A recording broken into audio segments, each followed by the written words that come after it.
غیبت یہ ہے کہ کسی کے اندر موجود عیب کو اس کی پیٹھ پیچھے بیان کرنا۔ سیدہ عائشہ رضی اللہ تعالی عنہا سے مروی ہے، انہوں نے حضور سے پوچھا کہ بعض اوقات کسی میں کوئی عیب موجود ہوتا ہے اور اس کو اگر بیان کیا جائے، وہ تو اس کے اندر موجود ہوتا ہے، تو فرمایا اس کو اگر بیان کیا جائے جو موجود ہوتا ہے یہی تو غیبت ہے، اور اگر موجود نہیں ہے تو بیان کیا جائے یہ تو بہتان ہوگا، جو کبیرہ گناہوں میں سے ایک گناہ ہے۔ اور کسی کے اندر عیب موجود ہو اور اس کو بیان کرنا اور اس کی شرعی ضرورت نہ ہو۔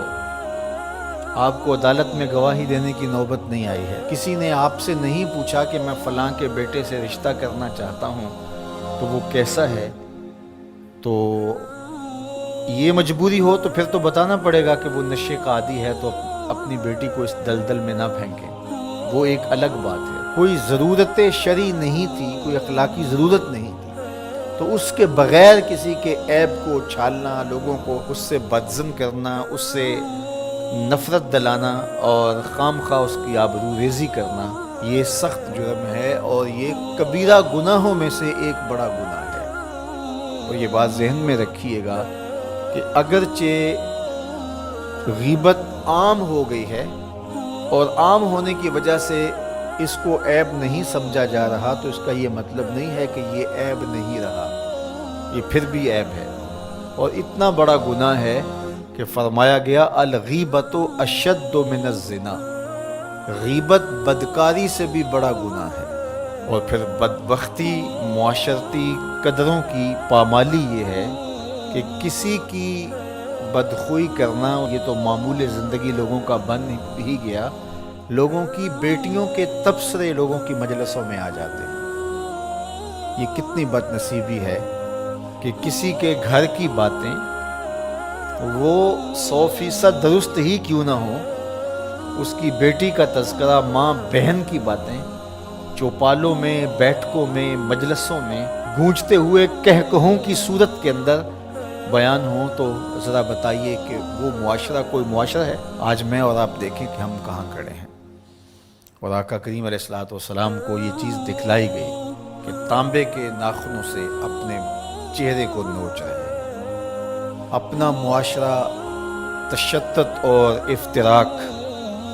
کا شکار ہو کے رہ گیا ہے۔ یہاں یہ بات بھی میں کہنا چاہوں گا کہ بریکنگ نیوز کے نام سے جس طرح سے چینلز کی دوڑ لگی ہوئی ہے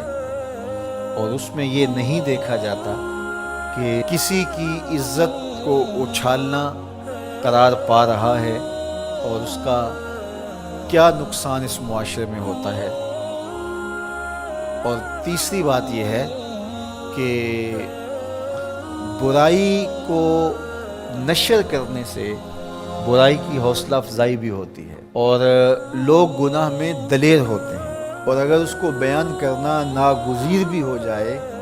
تو اس کو 100 پردوں میں ملفوف کر کے بیان کرنا چاہیے۔ ایک زمانے میں اگر کوئی ایسی خبر لگتی بھی تھی تو لکھا ہوتا تھا نون اور میم، نام نہیں لکھا ہوتا تھا،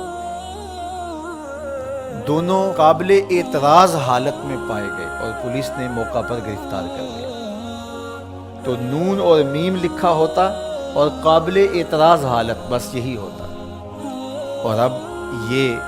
بریکنگ نیوز کے چکر کے اندر کیمرہ لے کے اندر گھس جاتے ہیں اور قوم کو دکھا رہے ہوتے ہیں، اور ہم اگر میڈیا پہ آئیں اور دیکھیں تو لگتا ہے کہ معاشرے کے اندر برائیاں ہی برائیاں ہیں، اچھائیاں نہیں ہیں۔ تو میں ایک دفعہ ایک میڈیا کے ساتھی سے کہا کہ نیوز ویلیو صرف برائی ہی کی کیوں ہے، نیوز ویلیو اچھائی کی کیوں نہیں ہے؟ اچھائی کو بیان کیا جائے، برائی کو بیان کرنا مقصود بھی ہو تو اس کے لیے ملفوف لفظ ہونے چاہیے۔ آپ سورہ یوسف پڑھ سکتے ہیں، قرآن مجید کا اسلوب دیکھ سکتے ہیں، پوری سورت کے اندر منفی کرداروں کا نام نہیں ہے، چاہے وہ حضرت یوسف علیہ السلام کے بھائی ہوں یا عزیز مصر کی بیوی ہو، ان کا کنایے سے ذکر کیا گیا، اور جو مثبت کردار تھے سورہ یوسف اٹھا کے دیکھیے، بار بار یوسف صدیق کے لفظ آ رہے ہیں۔ یوسف یوسف کی پکار آ رہی ہے، حضرت یعقوب کا ذکر آ رہا ہے۔ اللہ اکبر۔ تو اچھے کرداروں کو ابھارا جائے اور برے کرداروں کا ذکر کرنا بھی ہو تو ملفوف طریقے سے، تو معاشرے میں صالحیت پیدا ہوتی ہے۔ لیکن جب ہمارا مقصود ریٹنگ ہو، ہمارا مقصود پیسہ ہو، ہمارا مقصود بیرونی نادیدہ ہاتھوں کا ایجنڈا ہو، تو پھر ہم ہوش و حواس میں نہیں ہوتے، پھر جو ہم سے کروایا جاتا ہے ہم وہی کر رہے ہوتے ہیں۔ یہ بد نصیبی ہے اور یہ دردناک کہانی ہے۔